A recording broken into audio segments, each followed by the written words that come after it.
Well, hi there.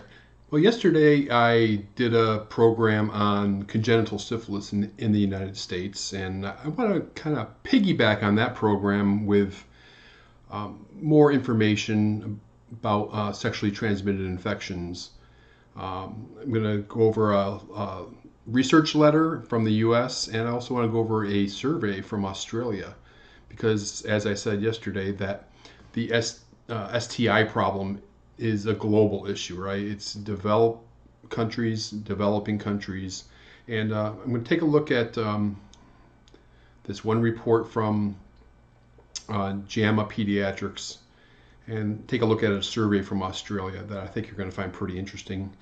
And just for a review, I want to just go over some of the numbers that I mentioned yesterday at the end of the program.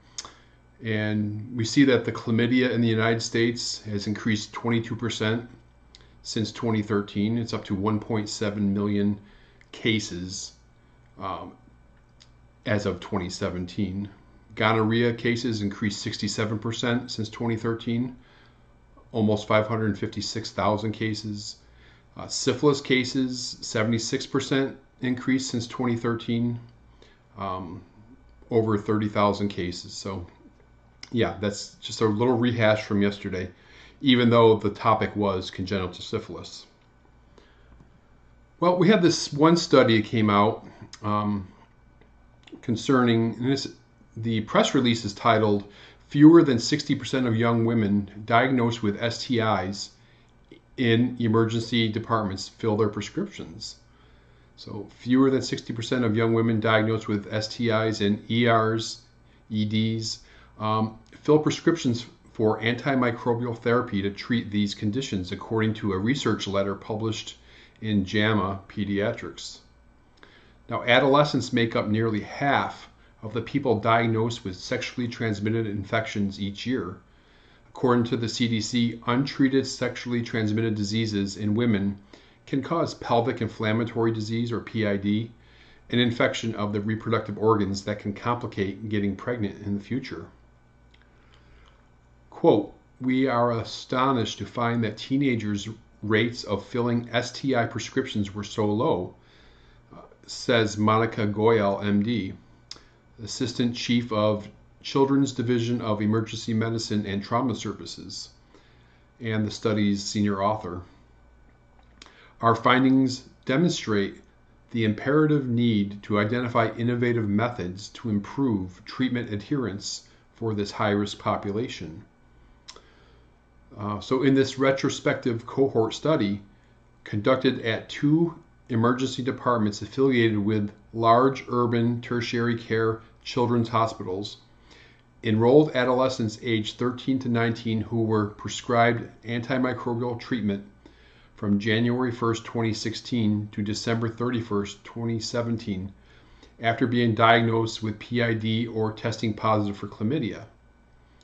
Of the 696 emergency department visits for diagnosed STIs, 208 teenagers received outpatient prescriptions for antimicrobial treatments. Only 54.1% of those prescriptions were filled. Dr. Goyal goes on to say, "Teenagers may face a number of hurdles when it comes to STI treatment, including out-of-pocket costs, access to transportation, and confidentiality concerns." So yeah, so we do have a problem there with even people, youngsters, that are diagnosed with an STI and getting an antibiotic to treat it. They're not, half of them aren't even filling it. So yeah, another big problem, and that's right out of here in the United States. Now in Australia, also having massive increases of STIs, and this is a report from the Australian Institute of Health and Welfare. And let me find here's the chart, kind of, here's your chlamydia, how much has risen over the past couple decades. Gonorrhea too, the same thing. And syphilis is the green, which has also risen. But we got some data here. Chlamydia notification rates increased substantially between 1999 and 2011, from 74 to 363 infections per 100,000 people. Since 2011, the rate increased slowly until 2016 when it reached a peak of 385 infections per 100,000 people. Now, the rate in 2017 was slightly lower to 379 infections per 100,000 people, but still, if we look at the chart, extremely high from where it was. Here's 1996, 2017.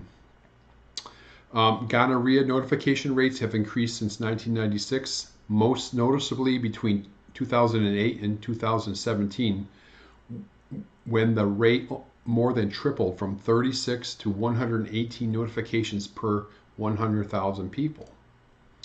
And if we move down to syphilis, the third in our trio, the rate of syphilis notifications more than doubled between 2004 and 2017, from 10 to 26 notifications per 100,000 people. And that really leads me into this survey that was done by the University of New South Wales in Sydney. And it's a long document, so let me try to get to several of the key points I want to go over. And just as an introduction, okay, so young people aged 15 to 29 years in Australia are at the higher risk of contracting sexually transmissible infections compared to adults above 29. We kind of already knew that. So in this study, the sample consisted of about over 2,300 respondents in that age group that lived in Australia. All the states and territories were represented, with most originating from New South Wales, Victoria, Queensland, and Western Australia. And it's really kind of interesting the things they were measuring.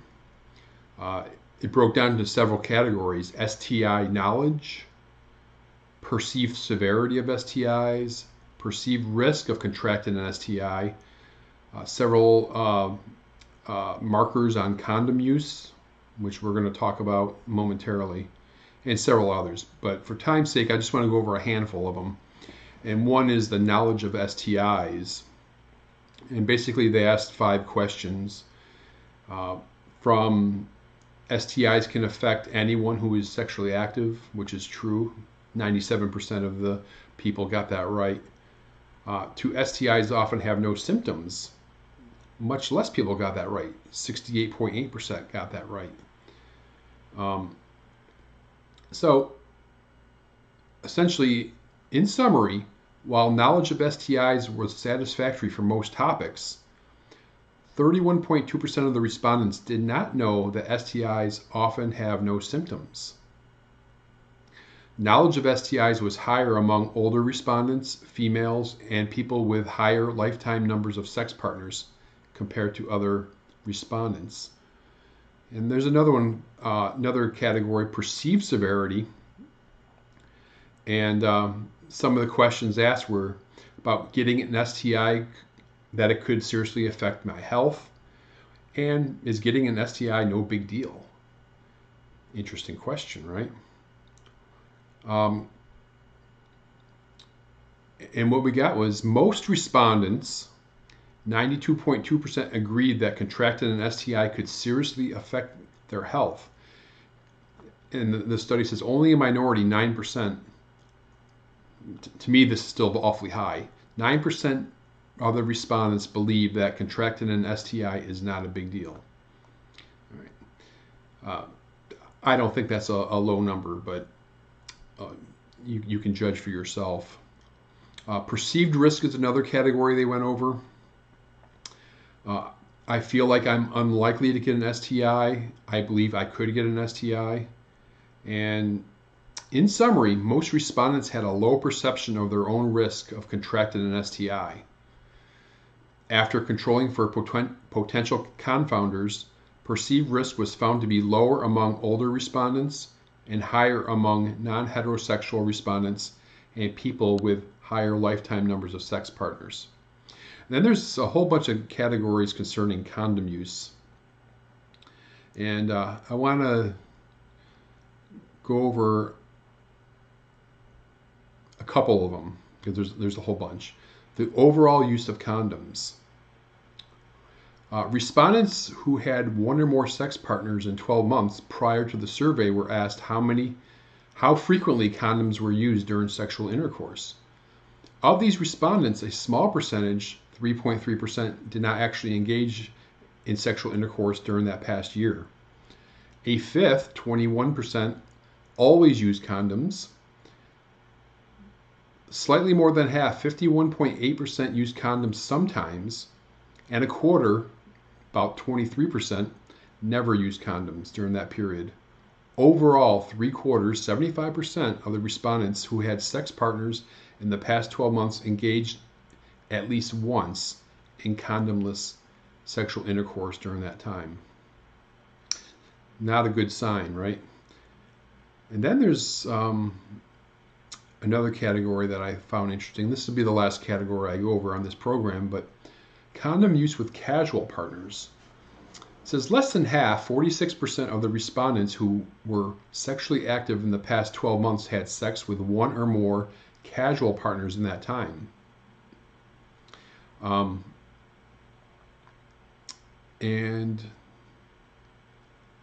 Okay, here we go. In summary, of the respondents who had sex partners in the past 12 months, 75% reported to engage in at least once in sexual intercourse without condoms with a partner in that time, including 69% who had condomless sexual intercourse with regular partners and 24% who had condomless sexual intercourse with casual partners. So, yeah, those numbers are not that great, and definitely something we need to work on. Public health has a lot of work to do in the area of sexually transmitted infections, testing, prevention, education, and treatment. So anyway, if you want to check out some more information about sexually transmitted infections, you can look below. I have some old podcasts down there. Yesterday's show, I linked to that, so you can check that out. And appreciate you watching, and I'll see you next time for the next infectious disease news brief. Thanks. And don't forget to check us out at the website, outbreaknewstoday.com, the podcast, Outbreak News Interviews, which can be found on the website, on Apple Podcasts, Stitcher Radio, and Spotify, and the Outbreak News This Week radio show, which is aired Sundays at 1 p.m. Eastern Time in the Tampa Bay area on AM 1380 The Biz, or online streaming at 1380thebiz.com. And check out our social media presence, Facebook at Infectious Disease News, and Twitter at BackDman63. Outbreak News TV is a production of The Global Dispatch. Copyright The Global Dispatch Incorporated, 2019.